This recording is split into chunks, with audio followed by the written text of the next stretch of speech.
Now let's talk about the camera system. It includes a camera body, a specialized lens, and a specialized flash for dental photography. We're going to start out by talking about the camera body. Really, the main consideration that you have is your budget, and that'll determine the price point of the camera body that you're looking at. The DSLRs really have two different tiers of pricing, and it's determined by the sensor size. The first we're going to talk about is the full frame sensor. Now these cameras have a sensor that's about the same size as a 35mm negative, and they're going to be a bit more expensive than the other type of sensor that we'll talk about. They're really targeted for the pro market, and like I said, they're going to be more expensive because of this, in addition to other things, the sensor size. The next tier of camera bodies are called cropped sensor cameras. And those are really targeted to the consumer and the prosumer market because their price point is a bit smaller. And you can see here in this image, I've tried to illustrate what the difference is between a full frame and a crop frame sensor. The full frame sensor, if the cameras are both in the same position, would be taking up this entire area of the image, and you'd see that whole area in the digital negative that you capture. A cropped frame sensor takes up less of an area, so if you're photographing the same subject from the same distance with each camera, the crop frame sensor would take up or view this amount of image that's defined by the red box. So you can see it's a smaller height and width pixel wise, and so that is another feature of these cameras. The pixel dimensions are usually smaller than full frame sensors. Let's investigate the crop frame sensor cameras just a little bit more to explain what they are. I mentioned they have a smaller area that they view, or a smaller field of view than a full frame sensor. So you can see that as defined in red here from our previous image.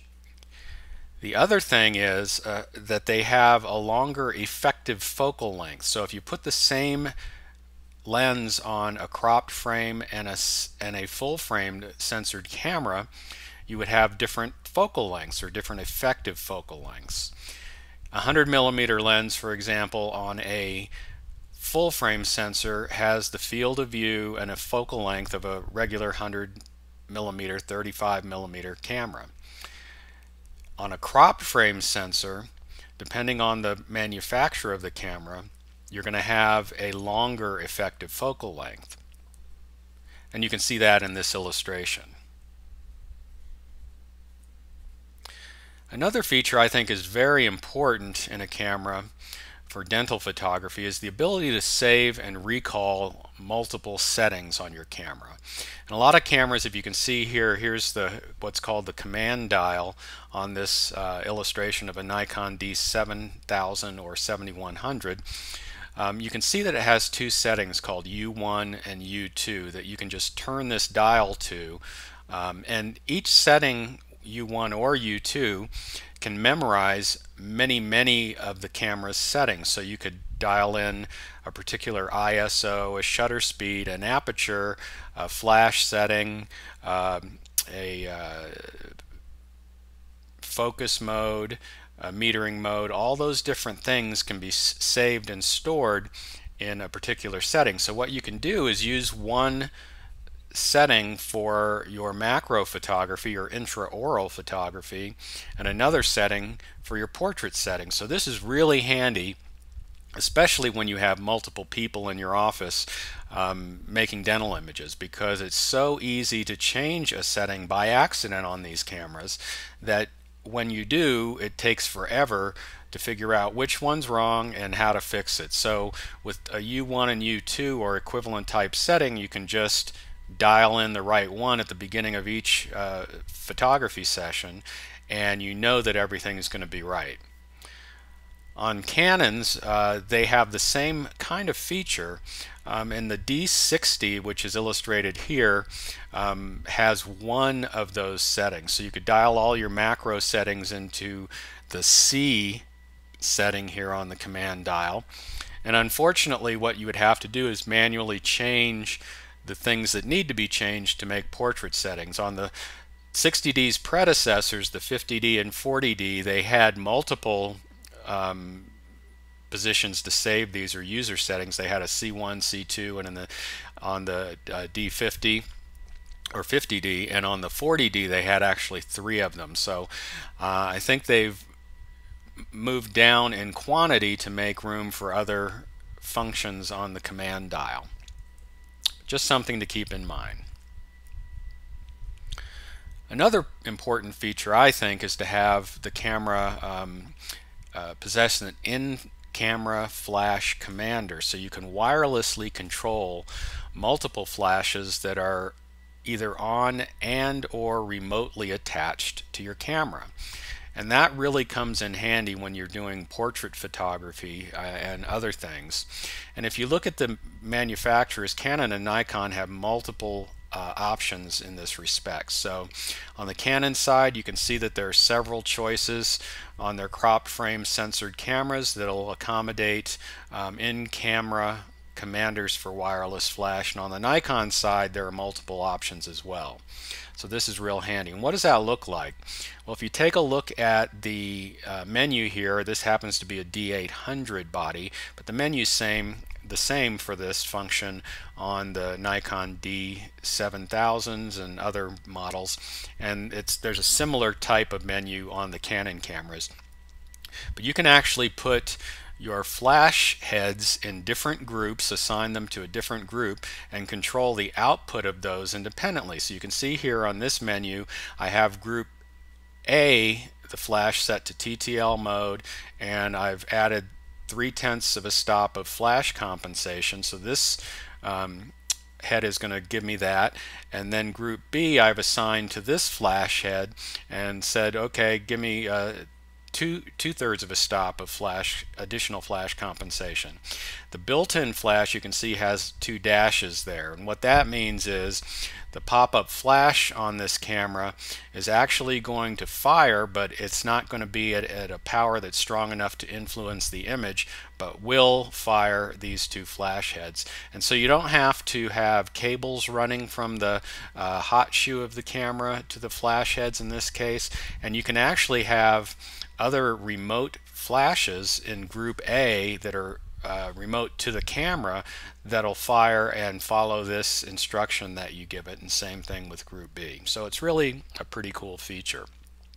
And you navigate through this menu by pressing the appropriate position on this command dial. So up, right, down, left is how you do that. So it makes it pretty darn easy to use.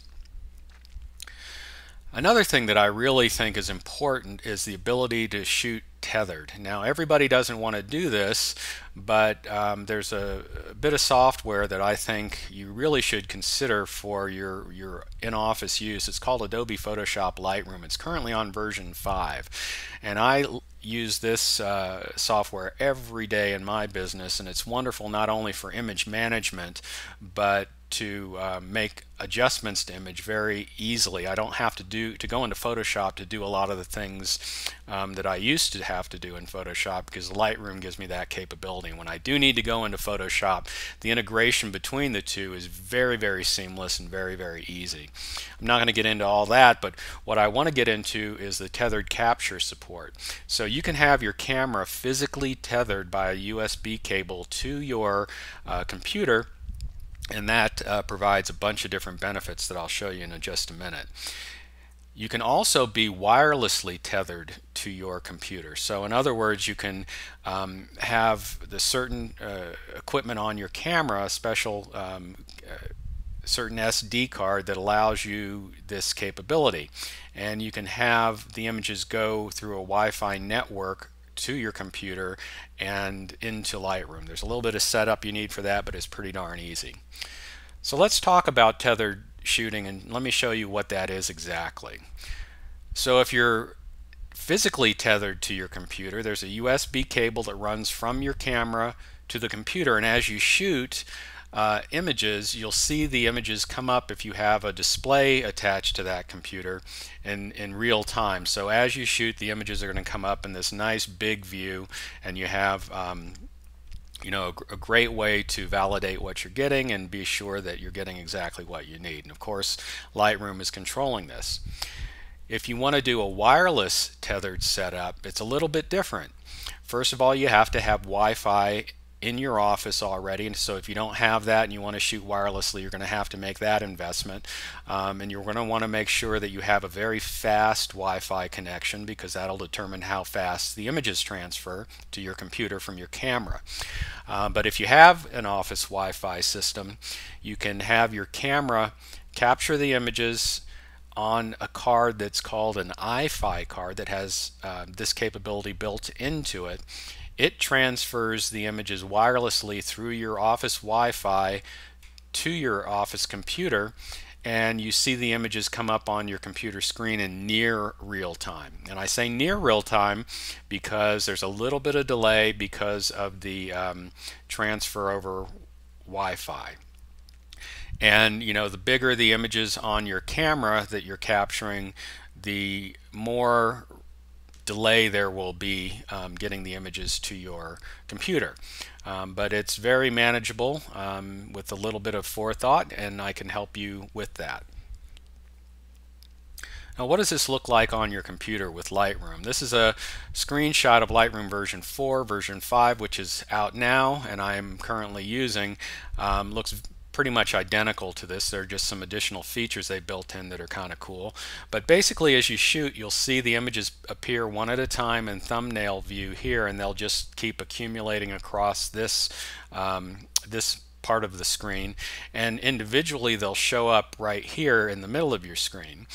And the other thing that it gives you, which is really, really nice, is it gives you a histogram of each image that you're shooting. So not only are you validating that the images look good and you're getting all the detail and everything's in focus and all that because you have a nice big image on your screen, but you can see your histogram and read that and make sure that everything looks good too. So it's shooting tethered is a really, really cool thing and a big benefit to you.